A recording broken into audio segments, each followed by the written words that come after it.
Hello everyone and welcome back to our channel Ma's Kitchen.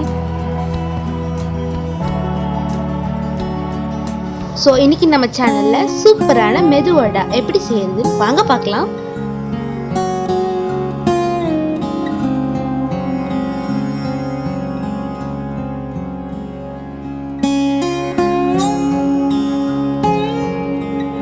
வீடியோக்குள்ள போறதுக்கு முன்னாடி நம்ம சேனலை ஃபர்ஸ்ட் டைம் பார்க்குறவங்களா இருந்தால் மறக்காம நம்ம சேனலை சப்ஸ்கிரைப் பண்ணிக்கோங்க.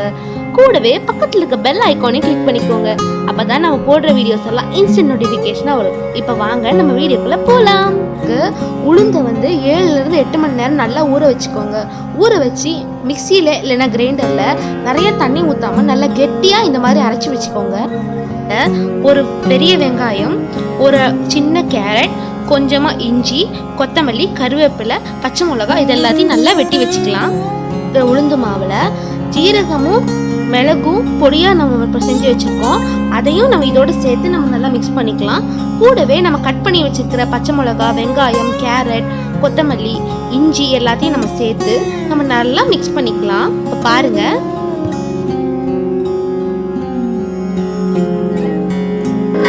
உளுந்து வடையில இதெல்லாம் நம்ம போட்டு செய்யறதுனால உளுந்து வடை ரொம்ப டேஸ்டா இருக்கும். நார்மலாவே வெங்காயமும் பச்சை மிளகாய், இஞ்சி அதுதான் போடுவாங்க.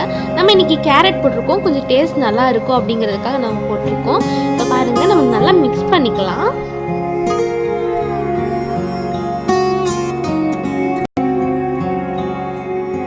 பொதுவாகவே மெதுவடைவுக்கு மொறுமொறுன்னு இருக்கிறதுக்கு அவங்க அரிசி மாவு சேர்ப்பாங்க. நம்ம இன்னைக்கு மாவு நல்லா கெட்டியாக அரைச்சிருக்கிறதுனால அரிசி மாவு நம்மளுக்கு தேவைப்படலை. அரிசி மாவு இல்லாமலே நம்மளோட வடை நல்லா மொறுமொறுன்னு சூப்பராக இருக்கும். நீங்கள் கெட்டியாக அரைக்கலை அப்படின்னா அந்த வடை பதத்துக்கு கொண்டு வரதுக்கு கொஞ்சமாக அரிசி மாவு நீங்கள் சேர்த்துக்கோங்க. அப்போ தான் கொஞ்சம் வடை எண்ணெய் குடிக்காமல் நல்லா மொறுமொறுன்னு டேஸ்ட்டாக இருக்கும். இப்போ இதோட நம்ம தேவையான அளவு உப்பு சேர்த்துக்கலாம். சேர்த்துட்டு நம்ம நல்லா மிக்ஸ் பண்ணிக்கலாம்.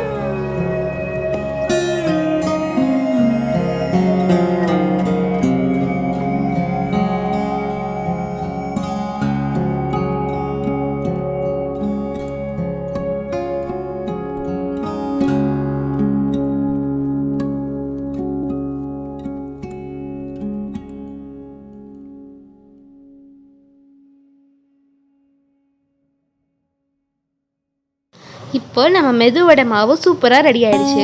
ஒரு பக்கத்தில் நீங்கள் ஒரு சட்டியில் கொஞ்சமாக எண்ணெய் ஊற்றி நல்லா சூடாகட்டும். சூடான பிறகு நம்ம அந்த வடையை தட்டி போட்டுடலாம். இப்போ வாங்க பொரிக்கிறத பார்க்கலாம்.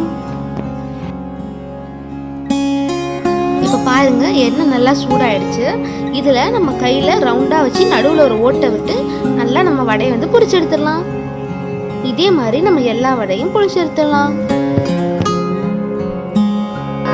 ஒரு சிலருக்கு கையாலேயே இந்த அச்சு வச்சு அந்த வடை மாதிரி போட வரும். ஒரு சிலருக்கு வராதவங்க வாழை இலை இல்லைன்னா அந்த பிளாஸ்டிக் ஷீட் மாதிரி எடுத்து அதுல தட்டிட்டு அதுல இருந்து கூட எடுத்து போடலாம். பாருங்க,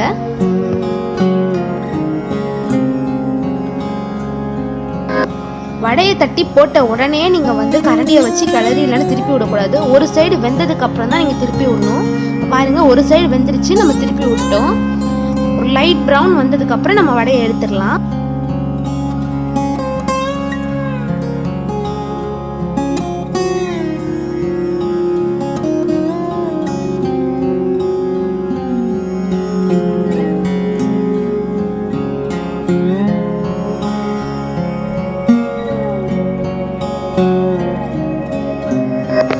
பாருங்க, நம்ம சூப்பரான மெதுவடை ரெடி ஆயிடுச்சு. அரிசி மாவு போடாமலே நல்ல சாஃப்டா கிரன்ச்சியான மெதுவடை ரெடி ஆயிடுச்சு. இதே மாதிரி நீங்களும் உங்க வீட்டில் ட்ரை பண்ணி பாருங்க. இதை தேங்காய் சட்னி சாம்பார் வச்சு சாப்பிட்டா ரொம்ப சூப்பரான காம்பினேஷனா இருக்கும். இந்த மெதுவடாவை உங்க வீட்டில் நீங்க ட்ரை பண்ணி பாருங்க. ட்ரை பண்ணி பார்த்துட்டு எப்படி இருந்துச்சுன்னு சொல்லி கமெண்ட் செக்ஷன்ல சொல்லுங்க. இந்த வீடியோ உங்களுக்கு பிடிச்சிருந்துச்சுன்னா மறக்காம லைக் பண்ணுங்க, ஷேர், தொடர்ந்து மாஸ் கிச்சனுக்கு சப்போர்ட் பண்ணுங்க. அண்ட் உங்க ஃப்ரெண்ட்ஸ் அண்ட் ரிலேட்டிவ்ஸை நம்ம சேனலை சப்ஸ்கிரைப் பண்ண சொல்லுங்க. See you soon in the next video and thanks for watching. Bye bye.